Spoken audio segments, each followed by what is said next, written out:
Ce cours se rapporte donc au calcul différentiel qui constitue une des parties importantes de votre programme en S5, à côté de la topologie et de l'intégration. Ils ont un rôle donc très important pour votre formation. Alors dans ce premier chapitre que je vais commencer aujourd'hui, il va se rapporter surtout à des rappels donc d'analyse fonctionnelle sur les espaces normés et les espaces de Banach, qui sont très utiles non seulement en calcul différentiel, mais aussi en analyse fonctionnelle.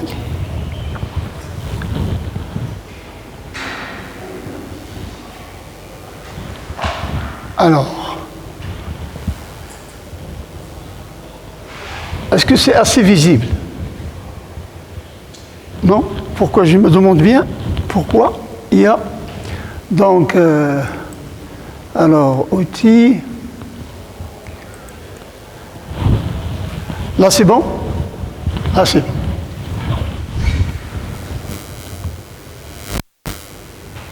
Donc comme je l'ai déjà dit, le cours se rapporte aux espaces vectoriels normés et les espaces de Banach.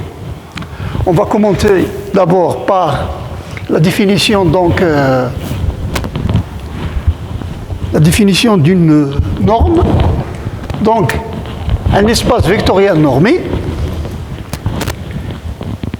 et donc est un espace vectoriel sur K égale R ou C, donc un espace réel ou complexe, alors qui est menu d'une norme. Qu'est-ce que c'est qu'une norme? Une norme, c'est une application de E dans R+, qui a X associé norme de X, telle que les propriétés suivantes sont vérifiées. Alors, premièrement, quel que soit X appartenant à E, norme de X égale 0 est équivalent à X égale 0. Donc, le seul point où la norme s'annule, c'est le point X égale à 0. Et il y a une linéarité dans le sens où j'ai norme de lambda x, c'est module de lambda norme de x. Et puis, l'inégalité triangulaire, à savoir que norme de x plus y est inférieure à la norme de x plus norme de y. Alors, un espace vectoriel muni d'une norme est appelé espace vectoriel normé, EVN en abrégé. Donc, soit E norme un EVN, alors on pose pour xy dans E la fonction d de xy égale norme de x moins y. On définit sur E ainsi une distance qui lui confère une structure d'espace métrique. Donc, quand vous avez un espace normé, il y a toujours une structure d'espace métrique sous-jacente qui est définie par la distance d de xy égale norme de x moins y.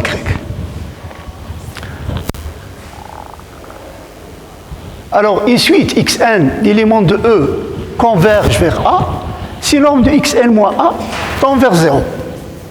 C'est-à-dire, si quand vous l'avez vu dans les espaces métriques, ça veut dire que d de xn à A tend vers 0 quand n tend vers l'infini. Alors, une suite de Cauchy, c'est une suite qui vérifie norme de xp moins xq tend vers 0.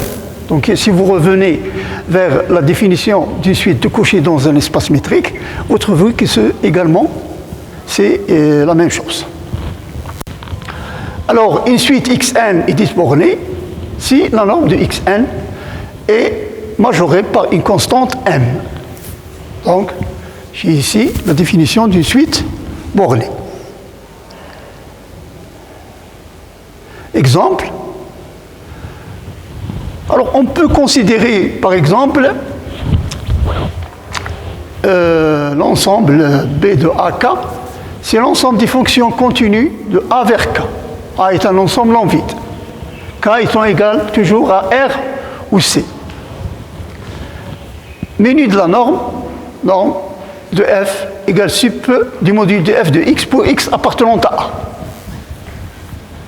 Alors, si T est un espace topologique compact,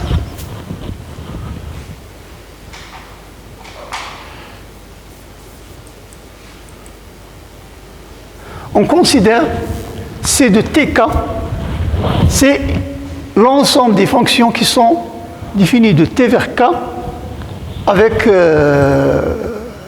F continu. Donc, on pose alors norme de F égale sup du module de F de T pour T appartenant à grand T. Alors, cette norme, elle est bien définie. Pourquoi? Parce que l'espace K, l'espace T est un espace compact. Et sur un espace compact, toute fonction continue, donc ici il est la valeur dans R+, admet un maximum et un minimum. Et non seulement il admet, mais il est atteint en un point. Donc le sup, il est bien défini, et sachant que la valeur absolue, ou le module, donc R ou dans C, ce sont des normes. Donc il est facile de vérifier que cette fonction donc, définit effectivement une norme sur l'ensemble C de T, K. D'accord, une précision. Le cours va être disponible en version PDF et éventuellement, pour celui qui est intéressé, en version photocopie, c'est-à-dire papier. Je vais faire une photocopie que je vais déposer ici donc, au département ou dans une des librairies qui font les photocopies pour qu'ils soient accessibles. D'autre part, je vais demander à un étudiant d'être en quelque sorte un lien entre moi et les autres étudiants via un groupe. Qu'il me donne son email, je vais lui envoyer donc les cours et je vais aussi essayer de les mettre sur la plateforme de la scolarité. Donc il y aura une communication continue, particulièrement en cette période de Covid, entre vous et moi. Donc, je vais essayer de voir par la suite, est-ce qu'il est possible d'établir, par exemple, des fois des séances comme ça de questions ou de questions via une des plateformes telles que Google Zoom ou quelque chose comme ça, ou Messenger ou via WhatsApp, pour que les étudiants qui n'ont pas la possibilité d'être présents ici, de pouvoir poser et interagir, donc poser des questions et interagir sur le contenu du cours. Donc ici, on continue avec nos exemples, avec l'infini de K. C'est l'espace vectoriel des suites bornées d'éléments de K qui est muni de la norme sup du module de Xn. Ln de K, c'est l'ensemble des suites Xn telles que la série sigma des modules de Xn convergent. C'est ce qu'on appelle donc les séries absolument convergentes. Et je le munis de la norme de X, c'est somme sur N des modules de Xn. Bon. Alors, soit Xn, une suite d'éléments d'un EVN. On dira que la série de termes généraux, alors il y a un petit abus, j'ai effacé ça, normalement c'est seulement Xn, il n'y a pas de, c'est pas la suite. Je l'ai corrigé dans l'autre version que je vais vous donner. Et convergente, respectivement normalement convergente, si la suite Sn définie par les sommes partielles, donc de 0 jusqu'à n, si cette suite est convergente. Respectivement, c'est-à-dire pour normalement convergente, si donc la suite de termes général, norme de Xn, est une suite qui est normalement convergente. Alors, on passe maintenant aux applications linéaires continues. Alors, je me donne E et F, deux EVN. Et F, une application de E dans F qui est linéaire.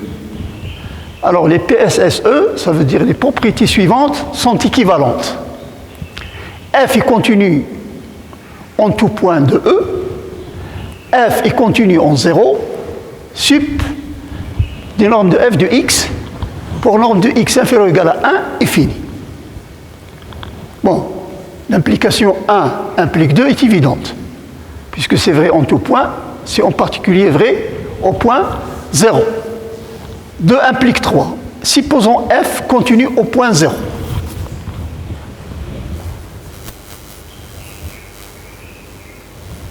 Donc, j'ai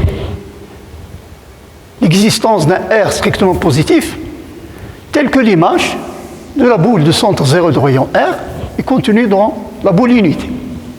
Parce que l'image réciproque de la boule unité B de 0,1 est un voisinage de 0. La continuité de f au point 0 nous dit que l'image réciproque de tout voisinage de 0 dans l'espace d'arrivée est un voisinage de 0 dans l'espace de départ.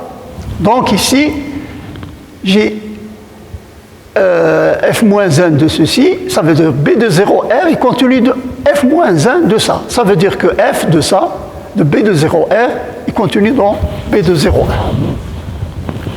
Donc, en particulier, quel que soit x appartenant à E, j'ai norme de x strictement inférieure à R implique que norme de f de x est strictement inférieure à 1. C'est ce que ça veut dire. Je traduis ce qui est écrit là. Or, on a donc, quel que soit x appartenant à E, norme de x inférieure ou égale à 1 entraîne que norme de R sur de x est strictement inférieure à R. Puisque la norme de x c'est 1, la norme de R sur de x c'est R sur 2. Donc, norme de f de x, elle va être strictement inférieure à 1. Par linéarité de f, je vais sortir le R sur 2 et je vais avoir R sur 2 fois f de x plus petit que 1. Ça veut dire que la norme de f de x est plus petit que 2 sur R. Donc, sup des normes de f de x pour norme de x inférieure ou égale à 1 est strictement inférieur à plus l'infini.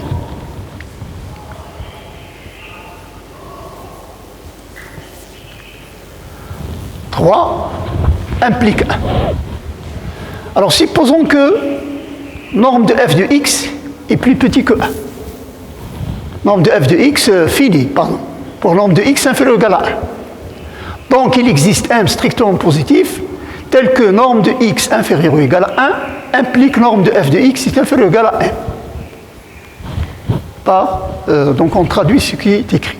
D'où, quel que soit x appartenant à E, on a norme de f de x est inférieure ou égale à m norme de x. J'ai f de x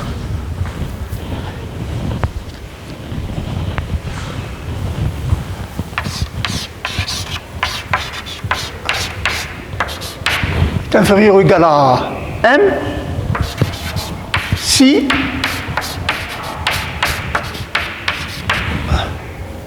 ce qui implique que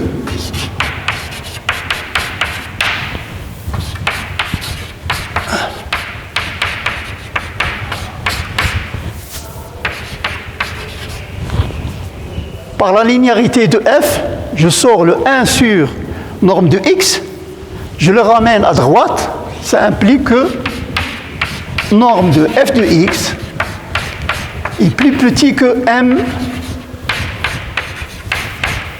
norme de x. Et c'est ce qui est écrit.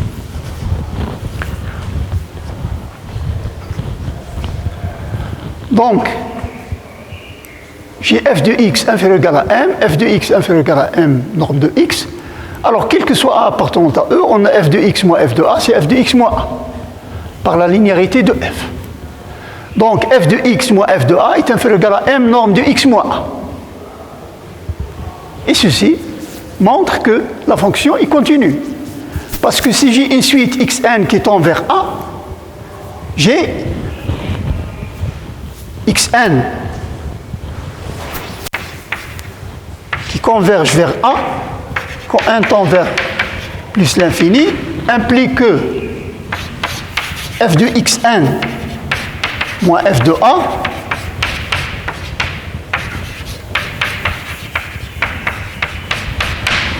inférieur ou égal à m norme de xn moins a.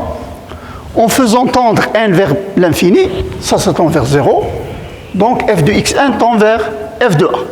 Et ceci traduit la continuité dans un espace métrique.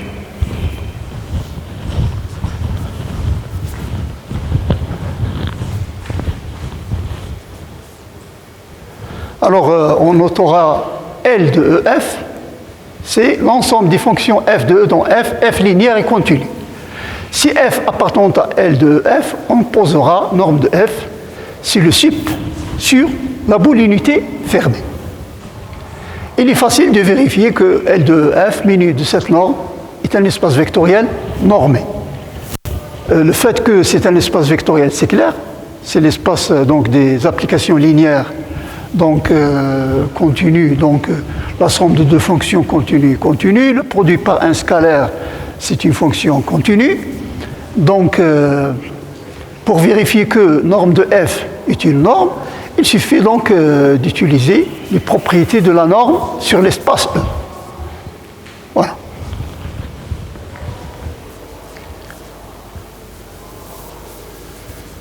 Alors, soit E, F et G des EVN. Une application F de E dans F est un isomorphisme. Si F est continu, la première condition. La deuxième condition, il faut qu'il soit bijectif, puisqu'il y a isomorphisme, donc c'est bijectif.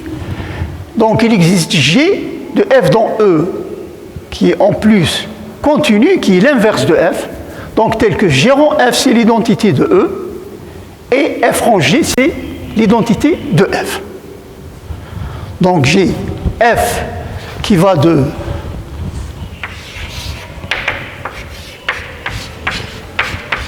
vers F, G, il va de F vers E. Donc les conditions sur F, c'est la continuité, et en fait c'est une bijection. Et il existe G, mais la condition sur G, c'est qu'il soit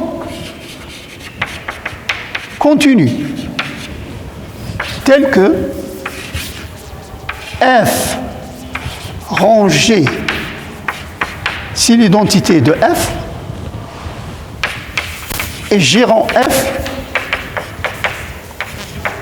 égale l'identité de E.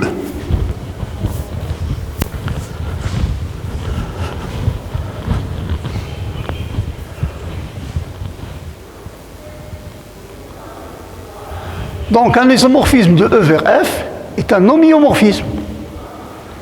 C'est un homéomorphisme entre les espaces topologiques E et F, et qui est aussi linéaire. Un homéomorphisme, c'est une application bijective bicontinue.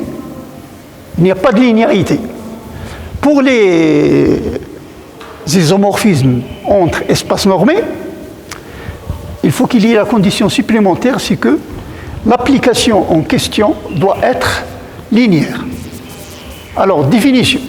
On dit que deux normes sont équivalentes sur un EVN.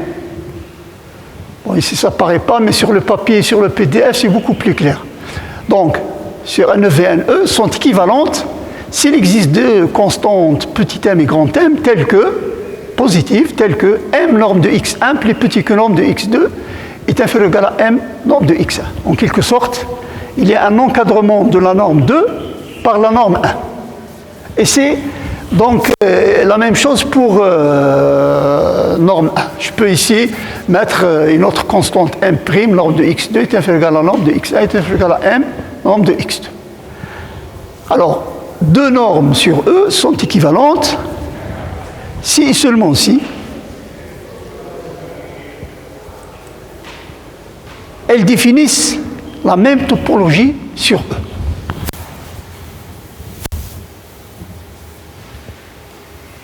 Même topologie sur E. Vous pouvez vous exercer à le démontrer en utilisant la continuité. Les propriétés de la continuité, donc, pour le voir. Alors voilà un résultat important. Sur Rn, n supérieur ou égal à 1, toutes les normes sont équivalentes. Alors, notons, norme de x, c'est la racine de somme de i égale 1 jusqu'à 1, 2, module de x et au carré. Ça, c'est quelle norme? La norme euclidienne. C'est la norme euclidienne. Donc la norme euclidienne, avec x égale x1, x1, alors soit ρ est notre norme sur R1. On a ρ de x moins ρ de y est inférieur ou égal à ρ de x moins y, par définition de la norme. Et ça, c'est inférieur ou égal à somme de i égale 1 jusqu'à n des valeurs absolues de xi moins yi, ρ de ei. Alors ici, donc,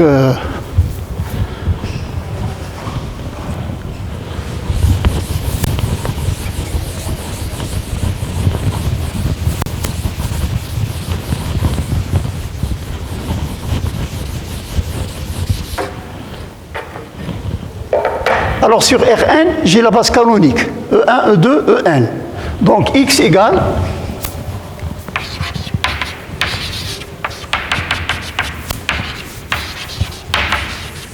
x et ei. X moins y, donc y égale somme ei. X moins y, c'est somme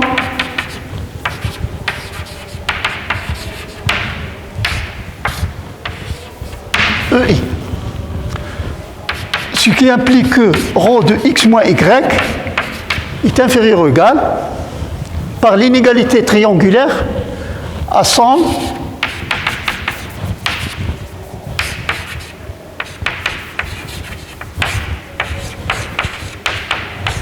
ρ de e. Donc, on a cette inégalité avec E1, En, donc c'est la base canonique.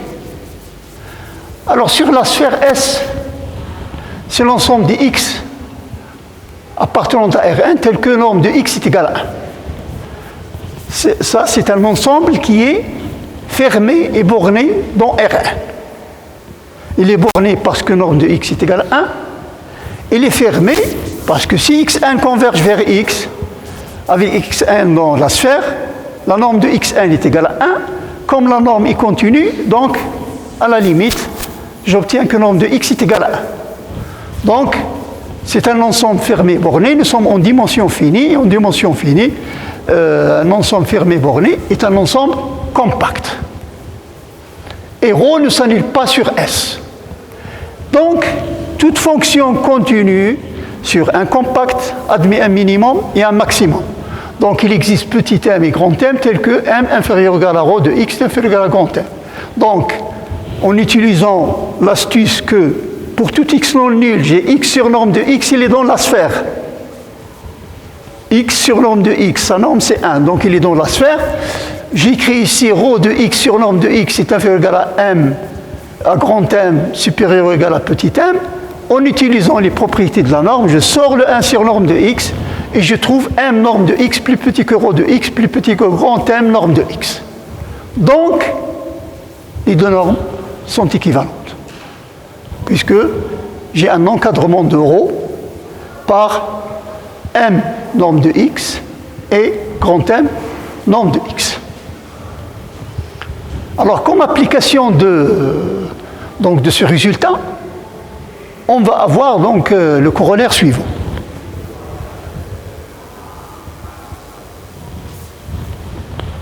Toute application linéaire bijective f de Rn vers E étant un nœud Vn, est un isomorphisme.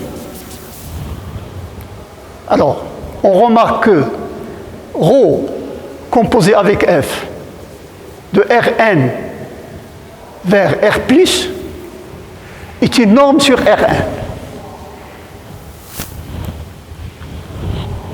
C'est facile à vérifier.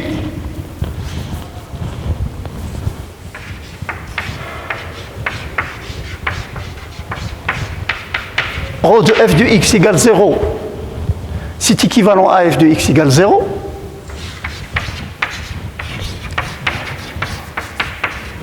Mais f étant une bijection dans x égale 0,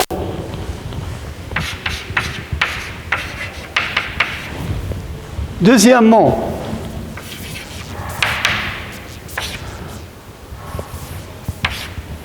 rho de f de lambda x, si rho de lambda f de x, puisque f est une application linéaire, et ça, je sors ces modules de lambda, rho de f de x. Troisièmement, rho de f de x plus y, en utilisant la linéarité de f, j'obtiens rho de f de x plus f de y, c'est plus petit que rho de f de x plus rho de f de y. Voilà les propriétés de la norme qui sont démontrées.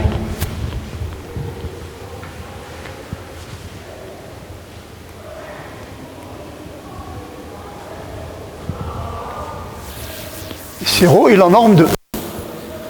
Donc, rho, ici, c'est la norme de E. Donc, il existe B, strictement positif, tel que rho de f de x est inférieur ou égal à B norme de x. Voilà. Parce que j'ai rho f, c'est une norme sur Rn. Et toutes les normes sont équivalentes. Donc, je vais avoir rho de f de x est inférieur ou égal à grand M norme de x, plus supérieur ou égal à petit m norme de x. Ici, je ne considère que la partie qui m'intéresse, la deuxième partie, j'ai rho de f de x est inférieur ou égal à une constante fois norme de x. Voilà. Donc, vous avez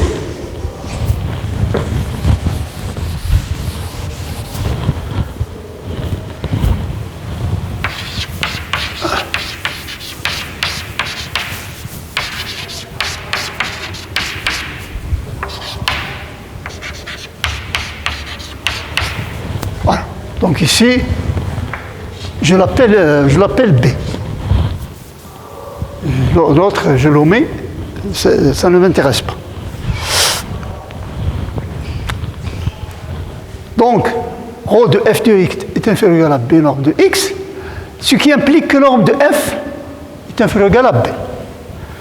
Je rappelle ici que la norme de f, c'est le sup des normes de f de x sur norme de x. Norme de f est égale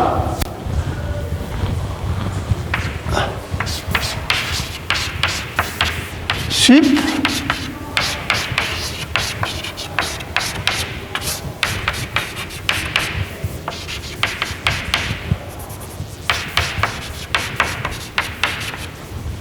plus petit que 1. Et ceci, c'est la caractérisation des fonctions linéaire et continue. Donc f est continu. J'utilise le théorème précédent.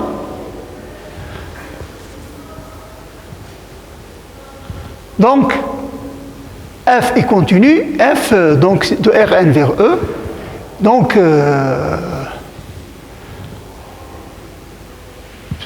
cet état, donc l'application est donc un isomorphisme.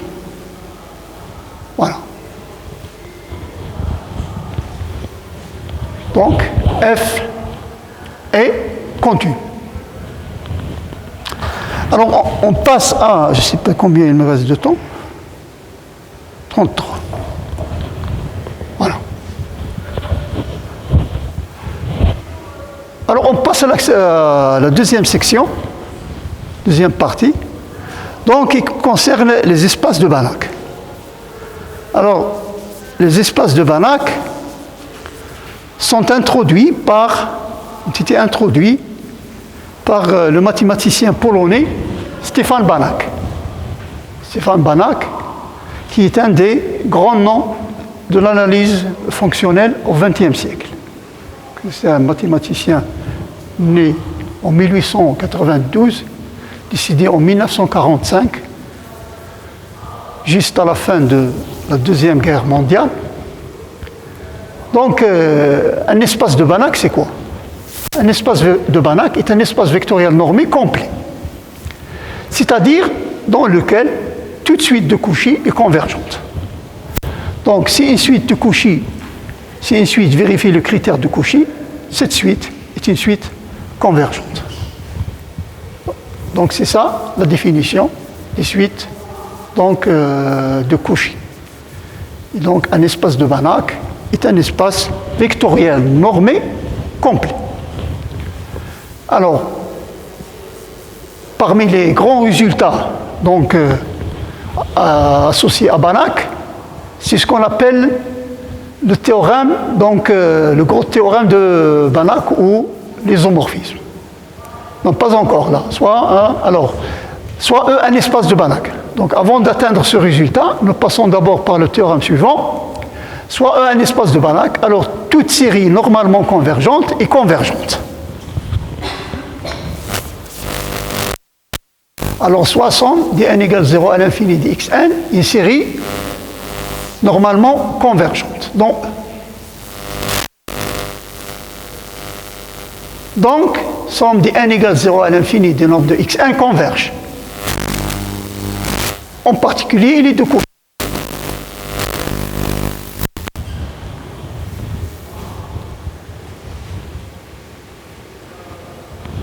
Quand je dis ici de Cauchy, il faut comprendre que la suite qui est associée, la suite des sommes partielles, Sn, c'est égal nombre de x1 plus nombre de x2 plus nombre de xn, qui est associée donc à cette série, est une suite de Cauchy. Donc, c'est un abus de langage. Donc, quel que soit epsilon positif, il existe grand n tel que, à partir de ce rang, j'ai norme de x plus 1 plus, etc., norme de xp est inférieur ou égal à epsilon. En utilisant l'inégalité triangulaire, j'arrive à norme de xp plus 1 plus xq est inférieur à epsilon. Donc la suite Sn, définie par Sn égale x0 plus xn, est une suite de Cauchy dont E. Comme E est de Banach, elle converge.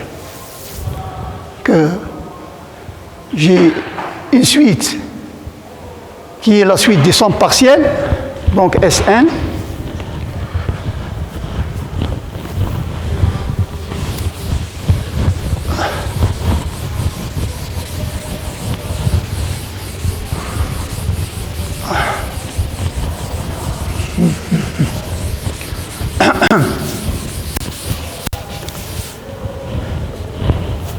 donc Sn égale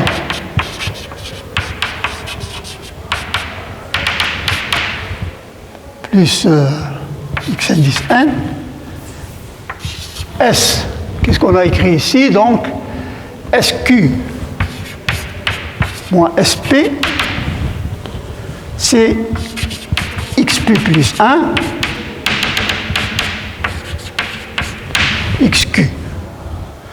Pour montrer que cette suite est une suite convergente, il suffit de démontrer qu'il est de Cauchy, puisque nous sommes dans un espace de Banach. Donc, j'ai norme de SQ moins SP est inférieur ou égal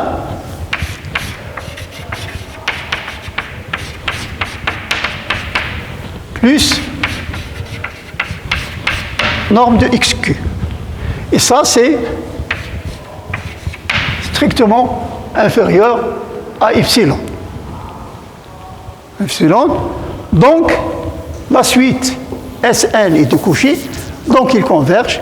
Et ça veut dire que toute série normalement convergente est convergente.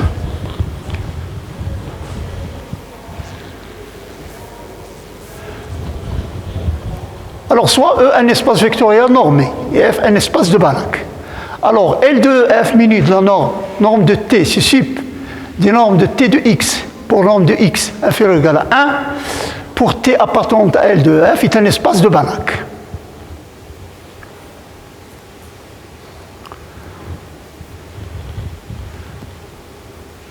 Alors, supposons que T, donc,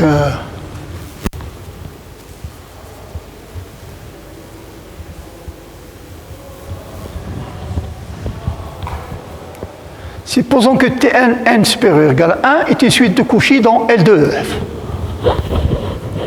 Donc,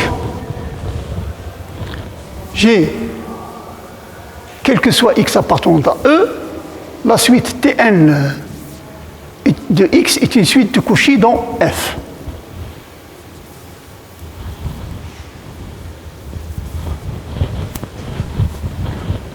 Ici, vous avez la suite Tn et de Cauchy.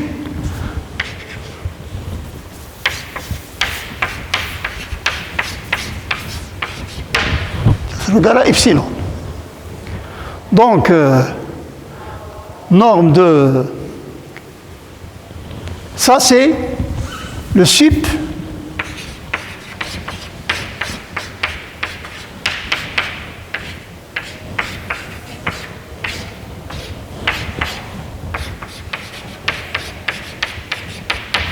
égal à 1, inférieur à epsilon.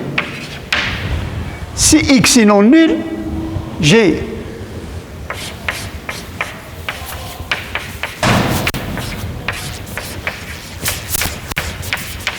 inférieur égal à epsilon norme de x. Pourquoi? Parce que si x est égal à 0, c'est évident. Si x est différent de 0, j'ai x sur norme de x et de norme 1. Donc il est plus petit que norme de 1. Puisqu'il est plus petit que norme de 1, j'ai Tp de moins Tq de x est inférieur, strictement inférieur à epsilon. Donc je passe ici. J'obtiens inférieur à epsilon norme de x. Ça veut dire que la suite Tp de x, Tn de x, est une suite de Cauchy pour tout x, donc dans E.